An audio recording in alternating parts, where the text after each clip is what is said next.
As promised, this week's woodworking project starts with this, the lowly 2x4, 48 inches, just $2. We'll cut it, rip it, glue it, and when it's done, you won't even recognize it.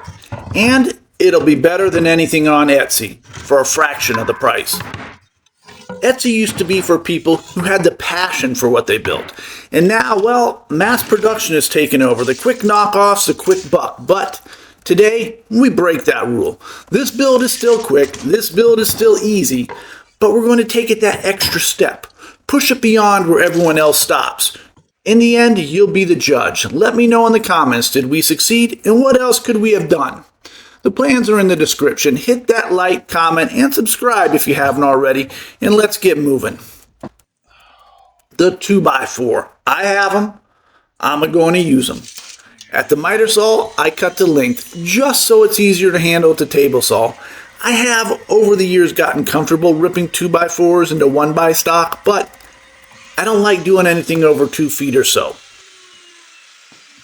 It's pretty simple. Stand it up on end.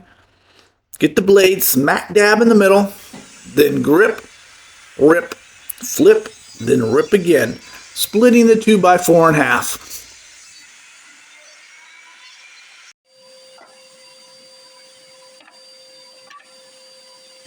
While we're here, we'll rip some slats from another chunk of 2x4 as well.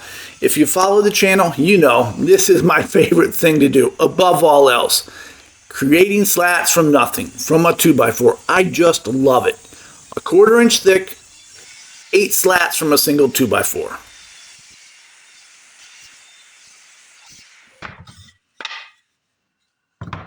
Then, it's time for a quick little layout.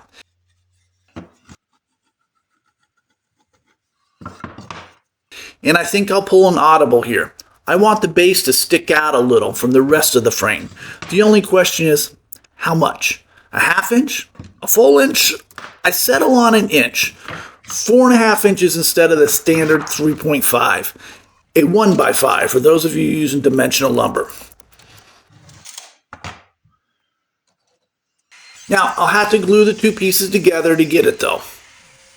I ripped the roundovers off, then ripped the sides so that I have 4.5 inches wide.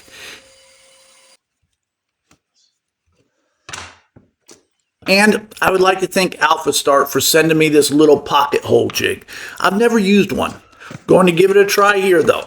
Although you don't need it for this build, to be honest. The weight doesn't really warrant it, but it's a perfect build for me to experiment with. I mark my lines towards the middle, ensuring I can hit up ones on the sides with more pocket screws later.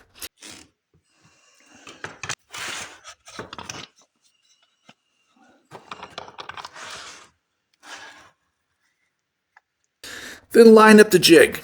Drill.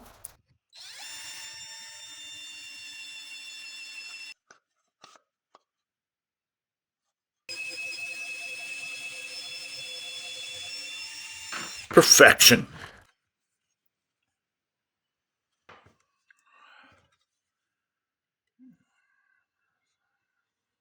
Add some glue, a little rub joint, clamp, and screw. Perfect.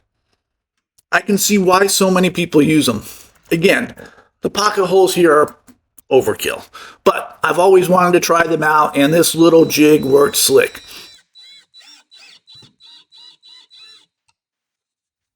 I set it off to dry and dive right back into the frame of this decorative shelf we're making.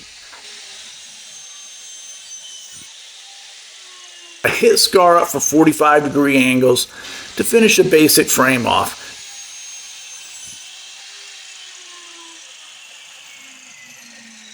Then move back to the table saw for some rabbets or rivets, the little shelf-like cutouts. If you don't have a table saw, you have a couple options. 1, avoid them altogether. It won't be as clean, but it will work. 2, find another way. Handsaw, yes, it can be done. Chisel, and they do make rabbet planes, which I really want to look into one of these days. But for now, it's 3/8 inch down and 3/8 inch wide. The sides are easy, all the way through, or so I thought. But truth, I would have liked to leave a 1/2 inch at the bottom without the rabbet. I'll show you that little error during the assembly. The roof is another story, as I don't want them to go all the way through. So I mark the end of the saw and rip the rabbet until I reach the tape. And repeat, and lose the filming.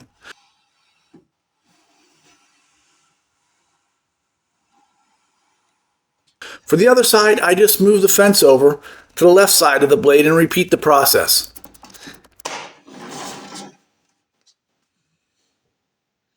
Then it's chisel work.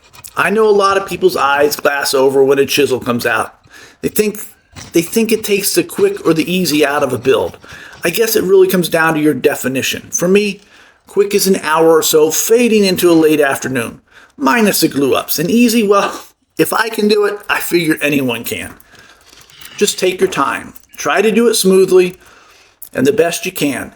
These are the steps that some will never see, but will elevate your build in the end.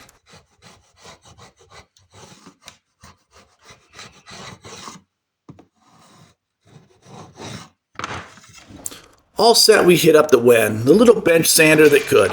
And she does. Again, patience is a virtue. It's not one that I have, but here I actually take a step back, do some box breathing, and remind myself I'm in the shop, I'm building something that I want to make. Don't rush it. Enjoy it.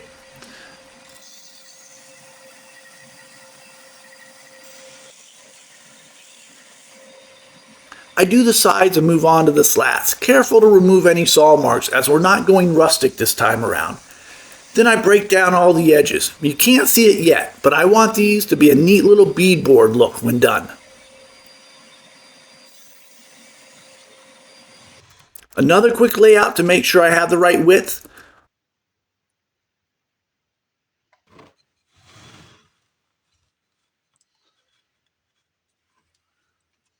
A correction on the end pieces to ensure the correct fit. Then I commit to the glue up. Pocket hole jig comes out again. I want to get this process down smooth. I have some storm window frames and screens to do in the coming week for my daughter's apartment, and pocket holes are going to be great for the frames.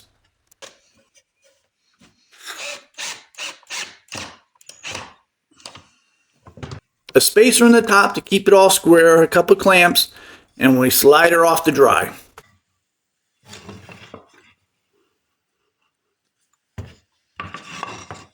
Then move on to the peak. Some glue and pin nails, check for square, and let her dry as well.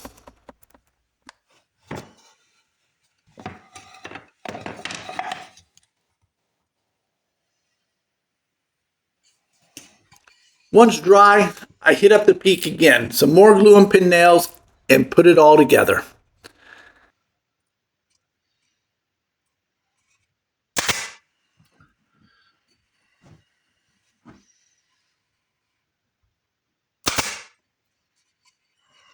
The extra we talked about earlier. Look, a lot of builds I saw on Etsy, they stopped right here.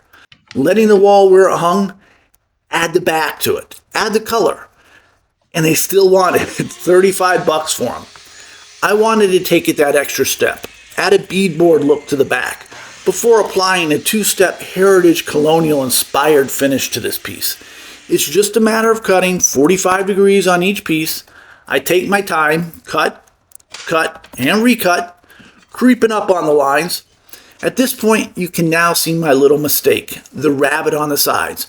I wish I had stopped them and chiseled them out like I did with the peak, but I can live with it. It's on the back, but we'll correct it for future ones.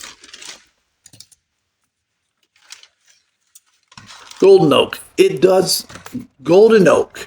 It does the pine so good. I mean, you know I love this finish. But just the slats though, only the beadboard. And the frame, well, okay, I'm winging it here. I don't have navy or very much of it.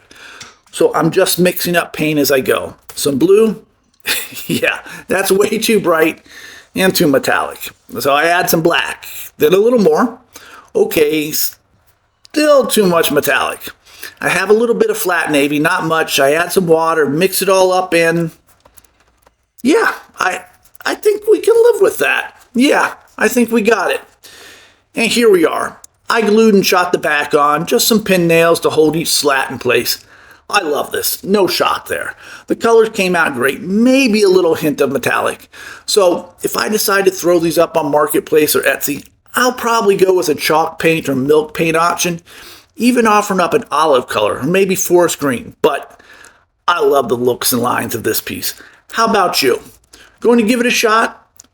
Should we add another little shelf in there, a divider somewhere? What are your thoughts? Any improvements?